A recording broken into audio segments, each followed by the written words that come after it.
it like being the daughter of the greatest poker player of all time? What's that like? I mean, pretty awesome. It's the only thing I've ever known. So when people ask me that, I don't know. You know, it's cool. We get a lot of interesting opportunities, and my dad's an awesome man. So we're a very close-knit family. So yeah, I have to say it's pretty good. Now I know that you're a skilled player yourself. Did your father ever sit you down and explain the do's and don'ts, or is poker something that you were forced to learn on your own? I was forced to learn it on my own. He didn't want you to play, did he?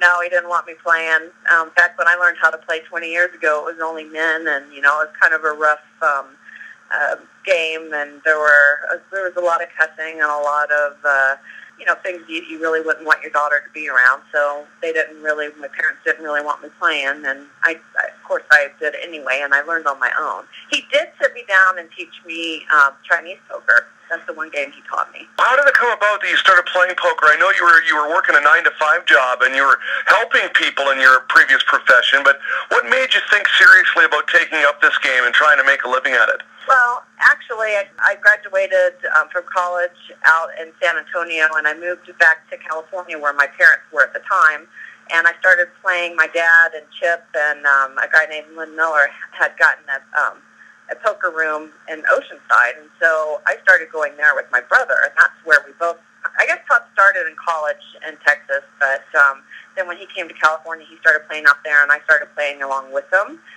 So believe it or not, you know, we were playing the same levels and everything the same time, and I loved it. I got really into it. I was playing every day. My record I think it's 68 hours playing.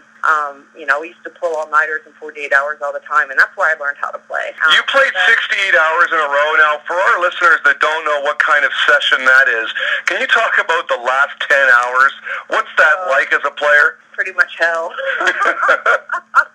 Living on coffee. I don't know why I used to do that, you know. In hindsight, that was so stupid. No, it seems pretty, you know, I don't know, you're kind of almost trying to break your own record of how long you can play. And, you know, boy, I had stamina back in those days. Were you competitive with Todd growing up? Yeah, our whole family's pretty competitive, you know. My mom won't play Monopoly with me. It was back from when I was a kid because, you know, it was cutthroat. Well, I wanted to talk about your mom, Pamela. I mean, it seems like we all know Doyle. We see him on TV, we hear about him, we read about him. Just seems like we know your dad. I know that's impossible because we'll never understand what kind of man he is. We don't see him behind closed doors. So we seem like we know your dad, but we don't know your mom. What's her name? What have you learned from her? What's she like? Oh, boy. Well, her name's Louise, or Lila Louise, but she goes by Louise, and she's exact opposite of my dad. She's 5 foot tall, sweet Southern lady, really just awesome person, very strong Christian, but my dad's a Christian also, and she's just the sweetest thing ever. You know, anybody who ever meets her falls in love with her. And she doesn't cuss, she doesn't drink, she doesn't smoke, she never has done any of that kind of stuff. Like a lot of my dad's friends think, you know, might not like her around because she wasn't fun in that sense, but then the minute something happens, she's the first person everybody calls to pray, and, you know, she's just a real motherly type of mother, does everything for her family. Her family comes first. She's the rock. God comes first.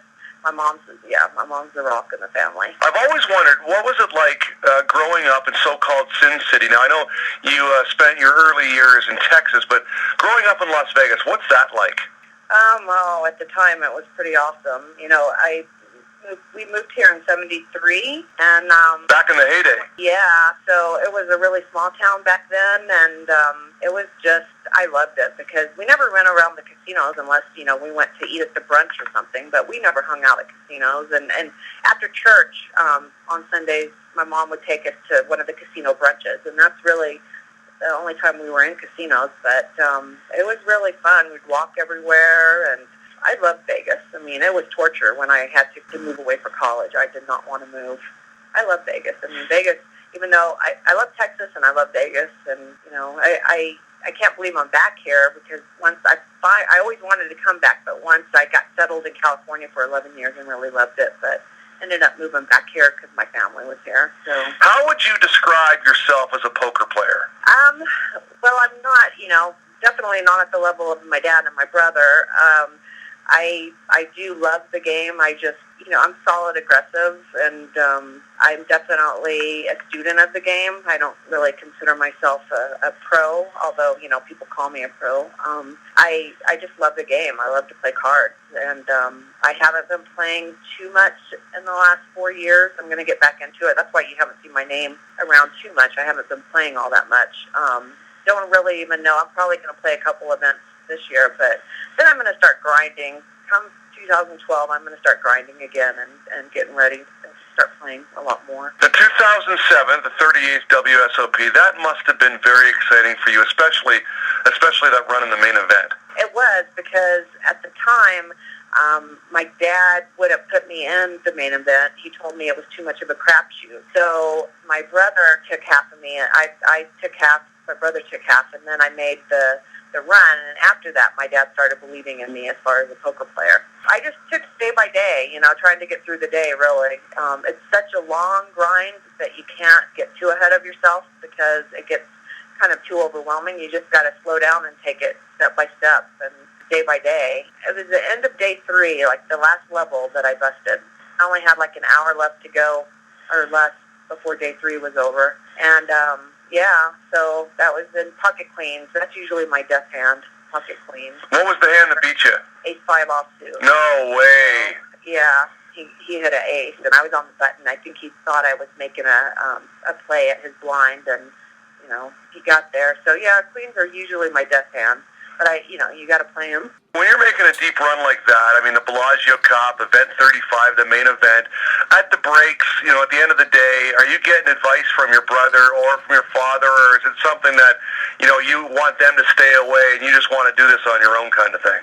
Sometimes I do. Mainly at the time, back then, I would get advice from Hoyt Corkins. We were real good friends, and I would sometimes call him or talk over some things, and he would give me advice. So I'd have to say he was probably my biggest tutor. There were a couple big ones you didn't mention. I won a motorcycle at the Hard Rock at their opening. Oh, wow. Tell us about that. That was pretty cool. I think I don't even remember how many people were there. There were 200 and something. And I remember walking in and saying, that motorcycle's mine. It was a Harley Chopper, and I just thought that would be so cool to win. Do you ride? And, no. Yeah, Mom would kill me. I still have it. I was getting poker players to sign it, and was thinking about, I was going to put it in my brother's bar, but that's been halted. So I'm thinking about, I probably should sell it. I mean, it's just, I don't really have a use for it. It's just kind of cool. Big trophy. I also won at Doyle's Room. It was 700 and something players, and I won the bounty one year. I was actually the bounty, so they had to pay back all of the players and then pay me. So that was a cool win, too. So, yeah, I've done, I used to grind a little bit online, and, so we'll see. I mean, I love poker. It's just, any poker player knows you just kind of crave it. You just love to play. And yeah, it's a great game. Now, listen, I follow you on Facebook. I enjoy your posts.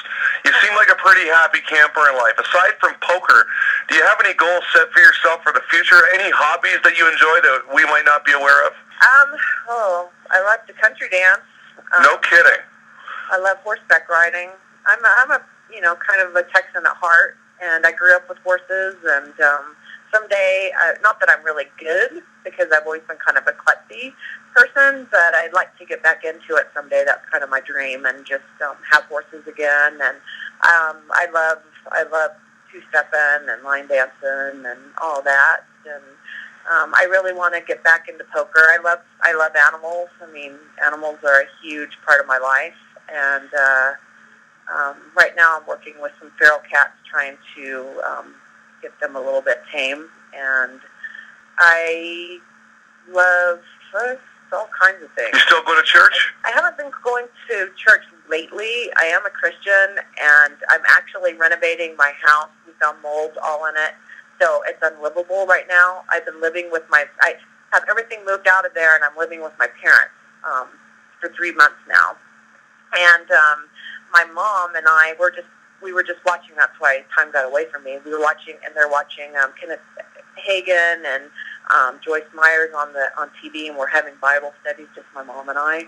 And you know what? There's nothing like it, because, I mean, I'm really blessed to have this time in my life to be staying with my parents and discovering a whole new side of them. And You know, a Christian playing poker. I mean, look at the stereotype way back when in the back shady rooms with your father, the rogue gambler. How do you balance the poker lifestyle with being a Christian? well, God comes first. You can't let it control you. I mean, a lot of poker players are gamblers. There's a big difference between a poker player and a gambler. A gambler gambles on all kinds of things and gets obsessed with it and just kind of lives it. A poker player, it can be a regular job, you know, and you got to make sure that you don't let it consume you and you make time for other things in your life, your God, for family, and, you know, as long as you don't let it consume you. I think when it consumes you and everything, which a lot of players do, and, you know, I've had to work on that in my life in general. I come from a very competitive family, a very, you know, we give it all of anything we do, and that's really, I've had to try to learn to balance things in my life. And, you know, and when I worked my tail off, and I rose up faster than anyone else did in the company, from front desk to running a retirement community, you know, and every job in between. And, you know, it was my life. I didn't have much of a social life or anything because I lived my job, and that's not healthy, you know. So I've learned a lot through the years because I've tried to learn moderation and balance. And I think that's a key for poker players and, you know, anybody. Pamela Brunson, it's been a pleasure. Very much appreciated. Thanks for your time today. Thank you.